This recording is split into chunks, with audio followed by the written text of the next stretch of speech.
Magandang umaga po mga kapatid.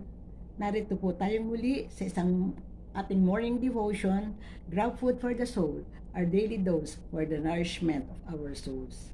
Simulan po natin ang araw sa isang pagbubulay nang makalakad tayo sa isang mapayapang pamumuhay. Ang ating pong iglesia ng Yemilif ay nagdiriwang sa buwan ng Disyembre na Stewardship Month. At karimitan sa ganitong pagkakataon ay mga tungkol sa stewardship ang atin pong mga maririnig na mga mensahe mula sa ating mga manggagawa. At ngayong umaga po sa ating pagbubulay ay tatalakayin po natin ang underlying principles of stewardship part 1. At kung kayo po ay may mga banal na kasulatan, samahan po ninyo ako sa pagbasa sa ating Bible reference na matatagpuan sa Mateo chapter 25 verse 21. At ganito po ang sinasabi. Sinabi sa kanya ng Panginoon, "Magaling, tapat at mabuting lingkod, halika, samahan mo ako sa aking kagalakan. Naging tapat ka sa kaunting halaga, kaya gagawin kitang tagapamahala ng malaking halaga." At sabi po doon sa New International Version, his master replied, "Well done, good and faithful servant. You have been faithful with a few things. I will put you in charge of many things. Come and share your master's happiness." Ang Diyos po ang magpala sa pagkabasa at pagkarinig ng kanyang mga salita. Mga kapatid, ano po ba ang stewardship? Mula po ito sa Greek word na oikonomia. Oikos meaning household and nomos means law. So ito ay may kahulugang household management. Literally, ang isang katiwala ay isang tao na nangangalaga o nangangasiwa ng pag-aari ng iba. Figuratively, ang steward sa Bible ay isang tao na pinagkatiwalaan ng Diyos ng katotohanang espiritual, gaya ng pagiging katiwalang plano ng pagliligtas ng Diyos.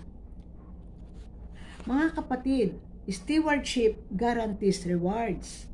Ang stewardship ay kumikilala at nagpapahalaga sa pagsisikap. Sabi nga po ng amo doon sa verse 21, "Magaling, tapat at mabuting lingkod. Halika, makihati ka sa aking kagalakan. Naging tapat ka sa kaunting halaga, kaya gagawin kitang tagapamahala ng malaking halaga." Meron pong 3 uri ng rewards na binabanggit dito sa ating talatang pagbubulayan. Una po, commendation.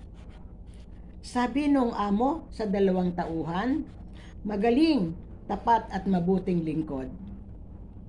Kung tayo'y magiging mabuting katiwala, pupurihin tayo ng Panginoon, pararangalan tayo ng Panginoon. Kung hinahangad natin ang plaque of appreciation mula sa tao, the more na dapat nating hangarin ang plaque of appreciation mula sa Diyos. Ito'y isang plaking hindi nasisira. Ikalawa po, promotion. Sabi noong amo sa 2 tauhan, "Naging tapat ka sa kaunting halaga, kaya gagawin kitang tagapamahala ng malaking halaga." Mga kapatid, sa anumang opisina, minsan maaari lamang tayong pagkalooban ng malaking responsibility kung naging tapat tayo sa maliit na responsibilidad, di po ba? Kung doon sa maliit ay naging pabaya tayo, gaano tayo pagkakatiwalaan sa mas malaki? Ganito rin ang paraan ng Panginoon. He won't stop giving us bigger responsibilities if He finds us faithful. At ikatlo, komisyon. Sabi nung amo sa 2 tauhan, "Halika, makihati ka sa aking kagalakan." Ibig sabihin, hahatian sila sa pakinabang.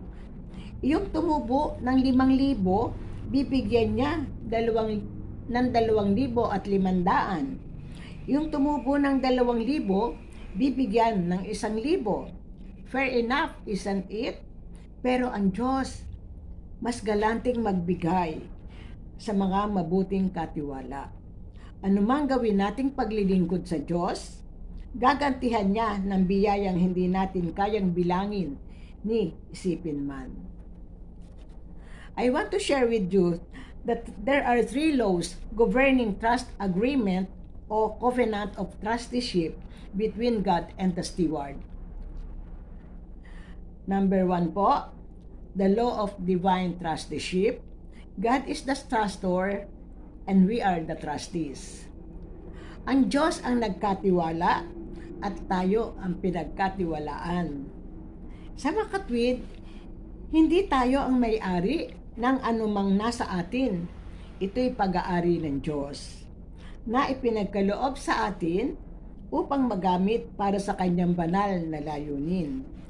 Kung gayon, ang anumang paggamit ng ipinagkatiwala sa atin ng Diyos nang hindi ayon sa kanyang panuntunan ay paglabag sa trust agreement o covenant ng trusteeship na ibinigay ng Diyos sa atin. At ang anumang paglabag sa trust agreement na ito ay maaaring mga hulugan ng pagbawi ng ipinagkatiwalang kaloob ng Diyos sa atin. Ikalawa, the law of productivity, double the value of entrusted gifts. Sa pagkakatiwalang iginawad at sa tagusunod ni Kristo, inaasahan ng Diyos na hindi magiging stagnant ang anumang ipinagkatiwala sa atin. Bagkus, ito'y mapalalago, mapaparami. Maaaring mangyari ito sa mga sumusunod na pamamaraan. Una, duplicate your talent. Ituro mo ang iyong nalalaman upang ang iba ay magtamuri ng ganitong kakayahan. Ikalawa, reproduce your value. Bukod sa ginagawa mo ngayon, ano pa ang maaari mong gawin? At ikatlo, never be unemployed. Dapat laging may ginagawa. May mga workers akong naobserbahan na taga-tayuman. Laging nakatayo at walang ginagawa. At taga-tanawan, laging nakatanaw during idle time. Number 3, the law of performance and accountability. God will evaluate our performance and we will be held accountable. Sa sandaling tinanggap natin ang anumang kaloob mula sa Diyos, bahagi ng trust agreement na ito ay ang pananagutan. Defined ang pagsusulit, mga kapatid. Lahat ng ipinagkatiwala ay kinakailangan nating isettle sa harapan ng Diyos. Kung tayo ay naging mabuting katiwala, naroroon ang kagalakan. Kung tayo ay naging pabaya, naroroon ang kalungkutan. Kaya, hilingin natin sa Panginoon na nawa ay magampanan natin ang pananagutan upang masihan siya sa ating mga gawa at matagpuan niya tayong mahusay, tapat at mabuting alipin. Tayo po'y manalangin.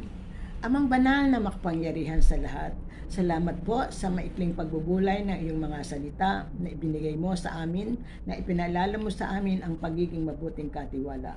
Ang buong maghapon, Lord, ipagkakatiwala namin sa iyo na ikaw ang siyang gumabay sa bawat gawain ng aking mga kapatid, ang mga magsisipasok sa kanilang mga paaralan, ang mga magsisipasok sa kanilang trabaho. Lord, ikaw po ang pumatnubay sa kanila. Gayun din, ilalapit ko po sa iyo, Panginoon, ang mga anak mo na may mga dinataglay na karamdaman sa kanilang mga katawan, na alam namin na ito ay nagpapahirap sa kanila, ngunit sa kalooban mo, dahil ikaw ang dakilang manggagamot na siyang makakapagbigay kagalingan sa bawat na nararamdaman nila, Panginoon, ay patuloy mo pong i-bless ang bawat isa.